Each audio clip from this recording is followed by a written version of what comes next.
हाँ बेटा, गायत्री स्कूल की ऑनलाइन क्लास में आप लोगों का स्वागत है। अब वो देखो, वैदिक गणित में आपके पास रह गया है एक तो 1.2 एक्सरसाइज में वर्ग रह गया है, घनफल रह गया है, और फिर 1.3 में ये ऊर्ध्वक्रियक विधि से गुणा, ये 3 चीज़ बतानी है आज आपको। ठीक है, अच्छी तरह से देख लो। तो एक्सरसाइज 1.2 में वर्ग बताना, वैदिक विधि से वर्ग।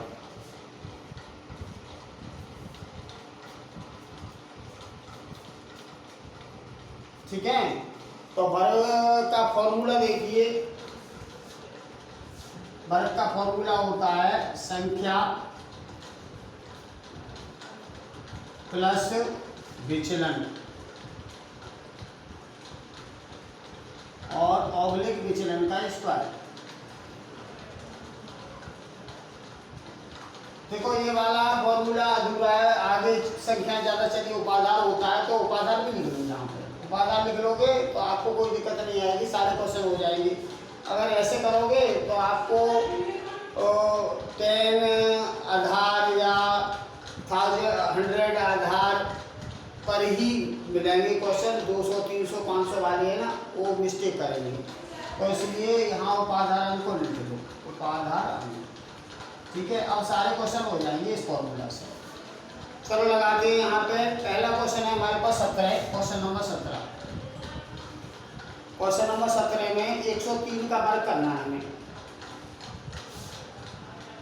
संख्या का वर्ग।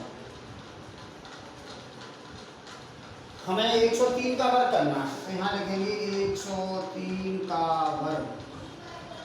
अब देखिए इसमें कितना आधार कितना है, उपाधार कितना है। तो देखो, संख्या है हमारे पास 103, आधार इसमें है हमारे पास 100, उपाधार भी 100 होगा। उपाधार अंक ये 1 होगा, और विचलन ये 3 होगा प्लस का। ये चीज देखो, ये जो संख्या होती है, अच्छी तरह से देख लो ये कैसे निकालती है। जो संख्या होती है ना, तो संख्या को लिख लिया, और संख्या के आगे का जो अंक है ये वाला, इसके आगे जो भी संख्या के आगे का अंक लिखेंगे, और दोनों संख्या के आगे का अंक कुछ भी हो आपको 1 लिखना है आधार के लिए। तो 1 लिखोगे और आगे जितनी डिजिट है उतनी 0 लगा देंगे। और उपाधार क्या होता है, संख्या के आगे का अंक लिखेंगे और 0 लगाएंगे जितनी डिजिट है। उपाधार अंक क्या होता है, उपाधार संख्या में जो ये अंक होता है वो उपाधार अंक होता है। विचलन है ना, प्लस का 3 है। क्लियर। अब आप इस फॉर्मूला में लगाओ, तो उपाधार अंक है हमारे पास 1, संख्या हमारे पास है 103, विचलन हमारे पास है प्लस का 3, और विचलन स्क्वायर यानी 3 का स्क्वायर। आगे देखिए, इन दोनों को प्लस करेंगे तो 106, और 3 का वर्ग 9। ठीक है, तो इसको आप लिख सकते हो, ये 106 और 3 का वर्ग 9।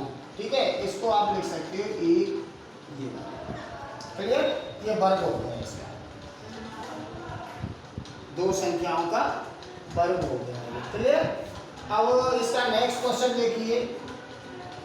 नेक्स्ट क्वेश्चन में चलो ये 200 वाला ले लेते हैं, 19वां क्वेश्चन। 200 में हमारे पास है 204 का वर्ग करना है। तो इसके लिए देखिए, उपाधार हमारे पास अच्छी तरह से देख लो।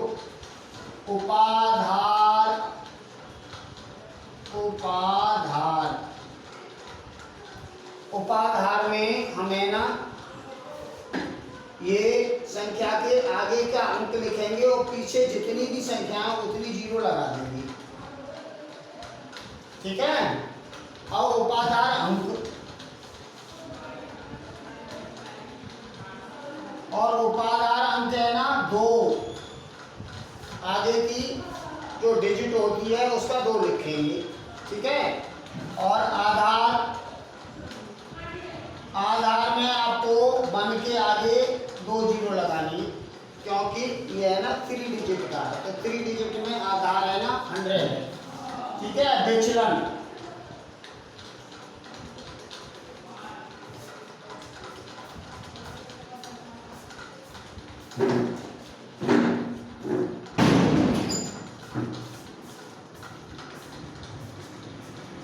अब यहाँ देखिए विचलन यहाँ क्या होगा, ये 2 4,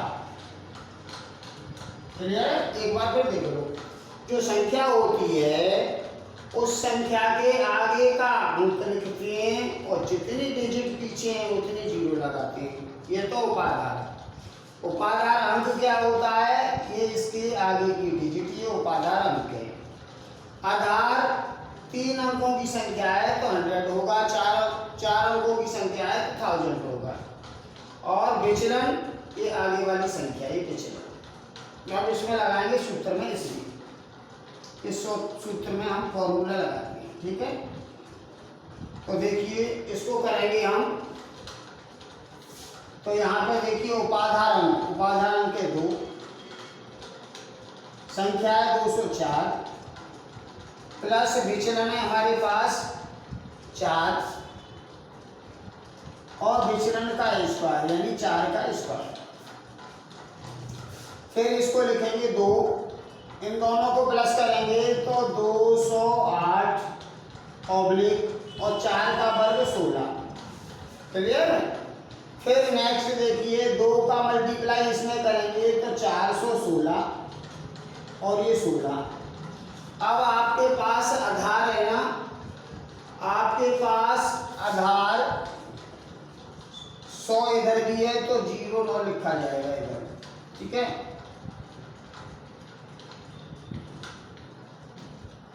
अब आपके पास आधार है ना 100 है, आधार क्या 100, तो 2 डिजिट है ना, ये 2 डिजिट लिखी जाएंगी, क्योंकि आधार 100 में 2 जीरो होती हैं, तो ये 2 डिजिट और ये पूरा ऐसे ही लिखा जाएगा, क्लियर है। यहाँ ये 0 इसलिए लगेगा बेटा क्योंकि आधार 100 है तो ये 3 का वर्ग 9 होता है, 9 है एक डिजिट, आधार में 2 जीरो है इसलिए आगे एक जीरो आपको लगानी पड़ेगी, जब इसके साथ इसको लिख पाएंगे, क्लियर। यहाँ पे हमने ये हल किया, हल करने के बाद में देखो आधार यहाँ भी 100 है, आधार यहाँ भी हमारे पास 100 है तो 2 जीरो है, तो यहाँ 2 डिजिट हैं, तो ये लिखी, ये गुणा करके ये 2 डिजिट यहाँ लिख दी और ये 416, क्लियर है। ऐसे आपको ये क्वेश्चन करने हैं, ठीक।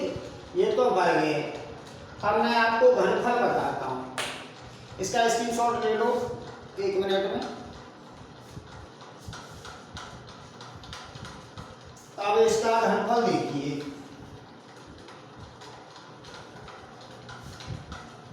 वैदिक विधि से घनफल कैसे निकालते हैं, इसका सूत्र क्या है। सूत्र आप एक ही याद कर लो, 2 सूत्र याद करने से कोई मतलब नहीं है, एक ही याद करो, एक से सब हो जाएगा। देखो घनफल आपको निकालना है इसमें ही एक्सरसाइज में, घनफल एक लास्ट इस एक्सरसाइज में घनफल रह गया है, और इसका सूत्र है हमारे पास संख्या की घात 3 क्यों होती है, घनफल 3 होता है, क्यों होता है घनफल, और स्क्वायर होता है वर्ग। और यहाँ सूत्र है उपाधार अंक का स्क्वायर और संख्या प्लस 2 गुणा विचलन, ठीक है। अब ऑब्लिक उपाधार अंक 3 गुणा विचलन का स्क्वायर, विचलन का स्क्वायर, ऑब्लिक और विचलन का क्यूब।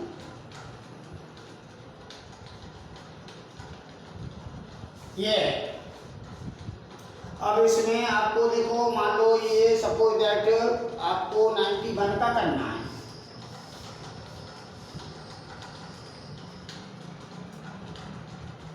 ये क्वेश्चन नंबर 22 है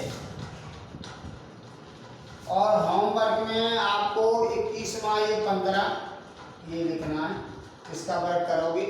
चलो एक में 208 का बताऊंगा तो 32 को कर लेना।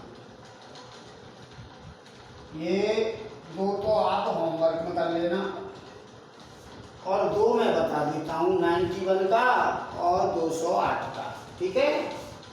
तो 91 का कर रहे हैं तो यहाँ देखो अभी हमने वर्ग में आपको बताया था विचलन कैसे निकालते हैं, उपाधार अंक कैसे निकालते हैं, उपाधार आधार कैसे निकालते हैं। तो देखो यहाँ से गौर करिए, सूत्र इसका जी क्या होता है, सूत्र इसका ये देखिए ये है ना 100 के नजदीक है, ये किसके नजदीक है, 100 के नजदीक है, 100, ठीक है। तो आधार इसका 100 मान लो और उपाधार भी 100 मानोगे इसका, क्योंकि 100 से ज्यादा तो है नहीं है, तो उपाधार भी इसका 100 होगा।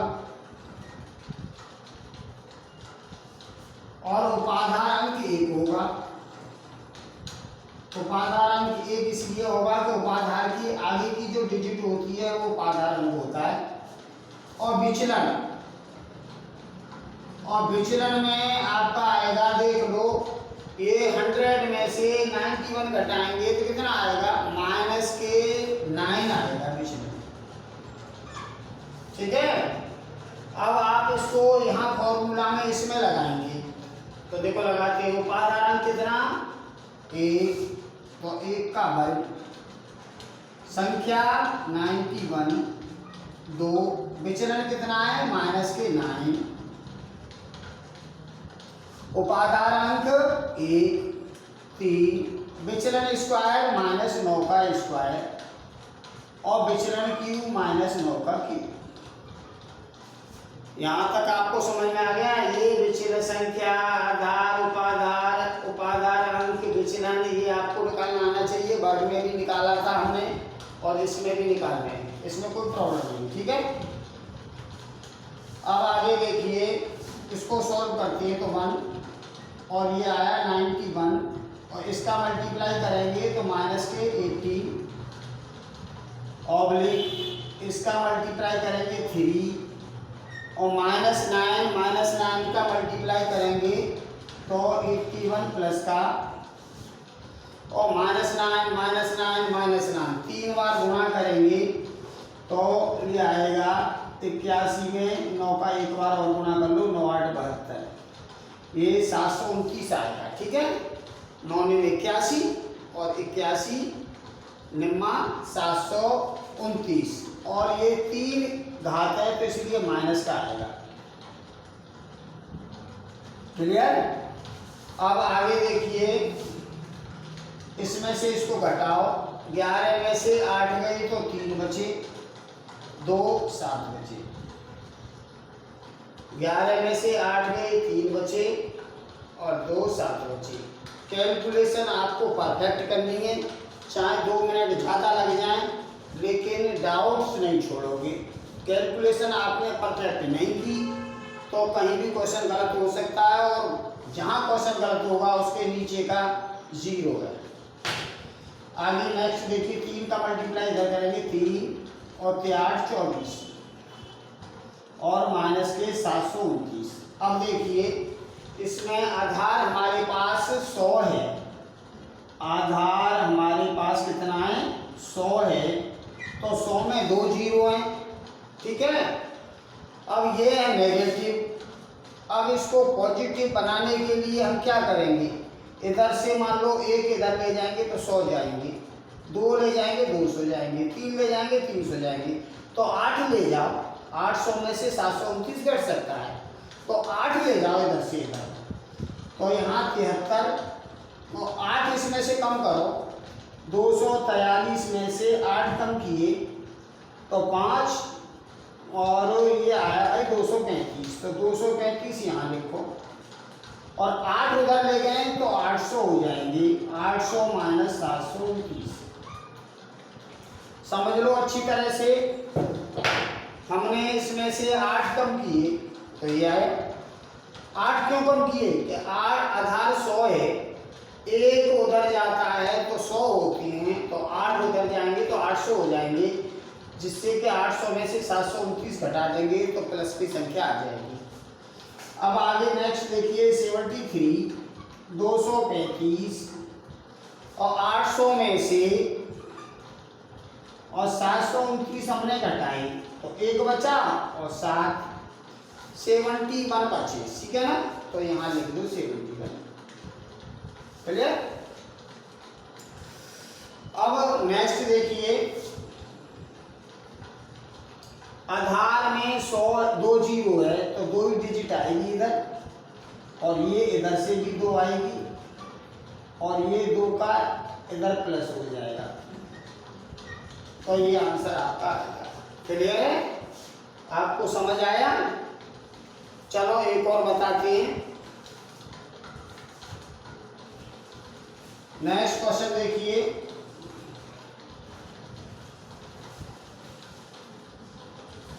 घनफल का सूत्र आपको याद करना पड़ेगा। घनफल बराबर होता है उपाधार अंक का स्क्वायर संख्या प्लस 2 गुणा विचलन ऑब्लिक उपाधार अंक 3 गुणा विचलन का स्क्वायर और विचलन का क्यूब। ये आपका फॉर्मूला है, ये फॉर्मूला आपको याद करना पड़ेगा। अगर आपने ये फॉर्मूला याद नहीं किया तो घनफल नहीं निकाल पाओगे, ठीक है। तो यहाँ अब हम कर रहे हैं 208 का, 208 का क्यूब कर रहे हैं हम। तो देखो संख्या हमारे पास है 208। अब अगर उपाधार हम करेंगे, उपाधार क्या होता है, संख्या के आगे का अंक लिखते हैं, आगे जितनी डिजिट होती हैं उतनी जीरो लगा देते हैं। आधार, आधार में तो ये है कि 3 डिजिट है, ये तो 100 होगा, 4 डिजिट का 100 होता है। और विचलन, अब वो विचलन क्या है हमारे पास, ये 8, ठीक है। उपाधार अंक, उपाधार प्लस विचलन बराबर होती है संख्या, उपाधार प्लस विचलन बराबर संख्या। संख्या क्या होती है, उपाधार प्लस विचलन, ठीक है। तो अगर आप गलत भी कर लो तो इसमें देखने न लगा के ये सही है कि नहीं। अब यहाँ स्टार्ट करते हैं। उपाधार अंक कितना है हमारे पास, उपाधार अंक, उपाधार संख्या होती 2 है, उपाधार अंक कितना है 2, लिख दो यहाँ पे उपाधार अंक ये 2 है। उपाधार संख्या के आगे की संख्या उपाधार अंक होता है। तो उपाधार अंक है 2, तो 2 का स्क्वायर, संख्या कितनी है 208, 2, विचलन कितना है हमारे पास 8, उपाधार अंक कितना 2 इंटू 3 और विचलन का स्क्वायर यानी 8 का स्क्वायर, विचलन का क्यूब यानी 8 का क्यूब, ठीक है। ये वाली वैल्यू इधर लगा दी। अब आगे देखिए 2 का वर्ग करेंगे 4 और ये आया 208 प्लस ये हो गया 8 दूनी 16 और ये इसका गुणा 6 और 8 का वर्ग 64 और 8 का क्यूब 64 में 8 का गुणा कर दो, 832, 8 से 3, 8 से 48 और 3 51, 512। क्लियर है? तो ये यहाँ तक क्लियर हो गया। उपाधार अंक का स्क्वायर संख्या प्लस 2 गुणा विचलन और ये उपाधार अंक इंटू 3 और विचलन का स्क्वायर और विचलन का क्यूब। आगे देखिए कैलकुलेशन 4, इसका इसको जोड़ेंगे तो 224, ठीक है।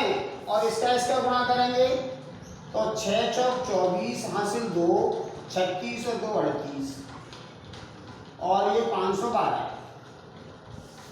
अब आप देखिए इसमें आधार है हमारे पास 100, आधार कितना है हमारे पास 100, तो 100 में 2 जीरो होते हैं, तो 2 डिजिट लेंगे सर ये वाली 12, और 5 को इधर प्लस कर देंगे, तो 5 को इधर प्लस करेंगे 384 में 5 प्लस करेंगे तो कितना आएगा, ये आएगा 389, ठीक है। तो 89 को यहाँ लिख लेंगे। अब 3 है तो 3 को आप इधर करोगे। अभी इसकी कैलकुलेशन ये रहेगी कि चलो इसको पहले कर लेते हैं। तो 4 चौक 16 हासिल 1, 4 दूनी 8 और 1 9 और 4 दूनी 8, ठीक है। और ये 384 है और ये 512 है। अब आधार में 2 जीरो है तो 2 डिजिट यहाँ लिखी और 5 को इधर प्लस कर दिया, तो ये आया था 389, तो 89 को लिख लो और 3 को इधर ले जाओ, तो 3 इधर प्लस करेंगे तो ये हो जाएगा 899, ठीक है।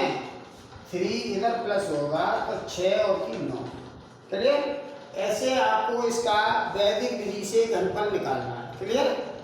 इसमें कोई डाउट से तो आप फोन करके भी पूछ सकते हो। बाकी के 2 क्वेश्चन मैंने आपको बता दिए, और ये 2 होमवर्क में ले लो, एक तो 15 और एक 32, ठीक है। 15 और 32 ये आपको होमवर्क में करना है। अब आती है एक्सरसाइज 1.3।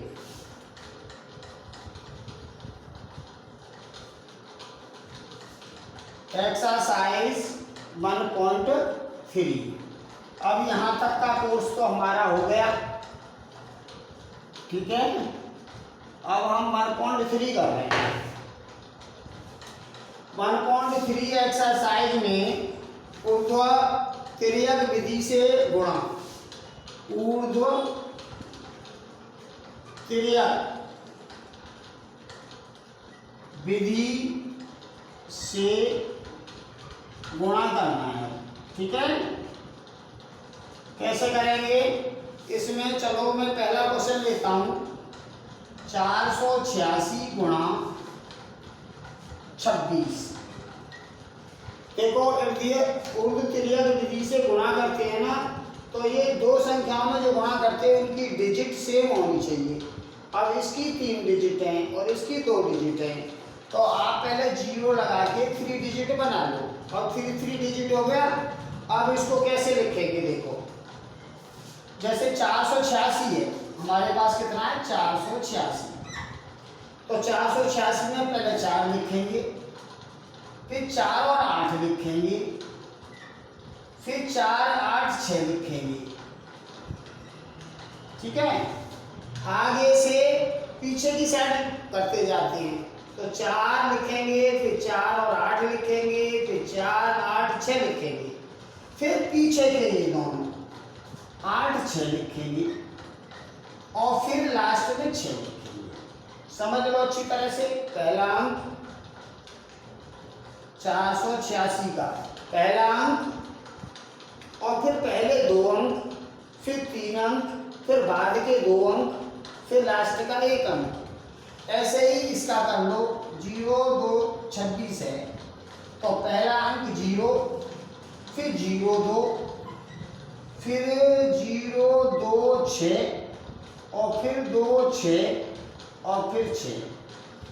यहाँ तक चीज समझ में आ गई आपको। अब आगे देखिए गुणा कैसे करते हैं, तो 4 का 0 से गुणा करेंगे, ऑब्लिक लगाएंगे। 4 का 2 से और 8 का 0 से, 4 का 2 से और 8 का 0 से, ऐसे गुणा करेंगे और जोड़ देंगे। तीसरा देखिए 3 डिजिट है ये, तो इसके फर्स्ट का इसके लास्ट में, इसके लास्ट का इसके फर्स्ट में, और बीच बीच का गुणा। तो 4 का करेंगे 6 में, प्लस 6 का करेंगे 0 में, प्लस 8 का करेंगे गुणा 2 में।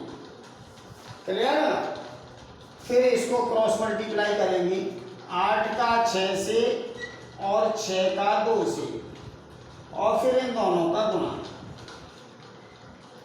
ये तरकीब है, देख लो, उर्दू तिर्यक विधि से गुणा। इसमें दो संख्याओं का गुणा करते हैं, उन दोनों की डिजिट सेम होनी चाहिए, यानी अंक सेम होने चाहिए।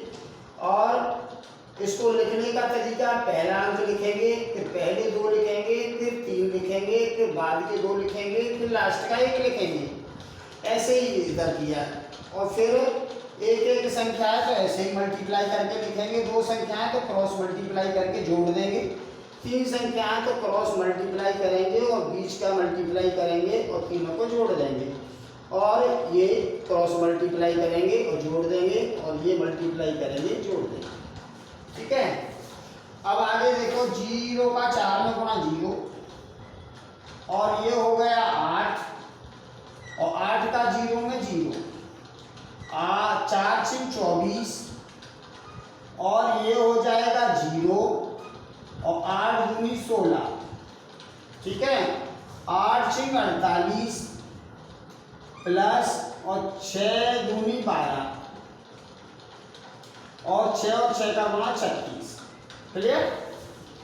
अब नेक्स्ट स्टेप, 0, ये हो गया 8 और 24 और 16, ये हो गया 40, और ये 50 60 और ये 36। कैलकुलेशन करते समय चाहे 1 मिनट ज़्यादा हो जाए, कभी भी बच्चे को बिना कॉन्फिडेंस के कैलकुलेशन नहीं करनी चाहिए। ठीक है। क्वेश्चन आपने 10 कर दिए और आपके सारे के सारे कैलकुलेशन गलत है तो 0 आंसर आएगा, मतलब कोई भी नंबर नहीं आएंगे। और आपने 10 की जगह 8 क्वेश्चन किए, लेकिन परफेक्ट कैलकुलेशन है तो 8 क्वेश्चन के आपको अंक मिलेंगे। ठीक है।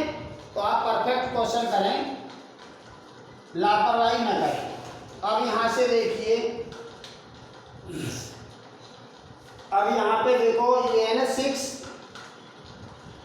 ये 3 डिजिट का है, ये तो 3 डिजिट का है तो इसको ऐसे कैसे लिख दो, क्योंकि भाई 2 0 है, आधार में 2 0 है, तो 2 अंक ये है, 2 ये है, 2 ये है, ये 1 ही है, तो आप इसको ऐसे लिख सकते हो। ठीक है।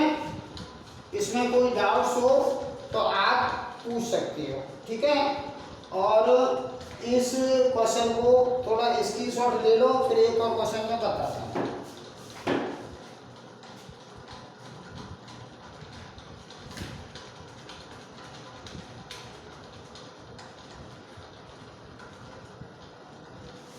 अब इसमें आप ये देखिए, थोड़ा सा मिस्टेक हो गई है यहाँ पे है ना, ऐसे एक अंक ही लेंगे इधर, तो यहाँ 6 लिखेंगे और 3 को इधर प्लस करेंगे और 6 को इधर प्लस करेंगे और 4 को इधर प्लस करेंगे, तो ये आएगा।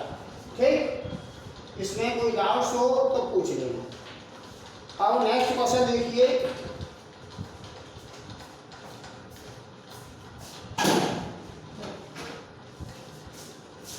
इसमें अब देखिए कितने नंबर का हो गया है।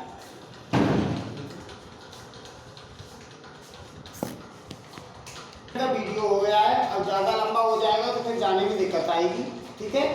तो ये क्वेश्चन मैंने आपको उर्दू तिर्यक विधि से गुणा बताया है और ये बता दिया। अब ये आप सॉल्व कर लेना। एक बार फिर बता देता हूँ कि दोनों संख्या जिनमें गुणा कर रहे हैं डिजिट सेम होनी चाहिए, और लिखने का तरीका ये है, और 1 1 है तो गुणा करना है, 2 है तो क्रॉस मल्टीप्लाई करना है, जोड़ना है, 3 है तो लास्ट के और फर्स्ट के मल्टीप्लाई करके बीच का मल्टीप्लाई करके जोड़ना है, और ये गुणा करके जोड़ना है और ये गुणा करके जोड़ना है। ठीक है। ये सब करने के बाद फिर आप ये जो भी संख्या आती है तो 6 यहाँ लिख लिया, 3 को इधर प्लस किया, 63 हो जाएगा, 3 6 को इधर प्लस किया, 46 हो जाएगा, 6 4 को इधर प्लस किया, 12 हो जाएगा। ठीक। Thank you.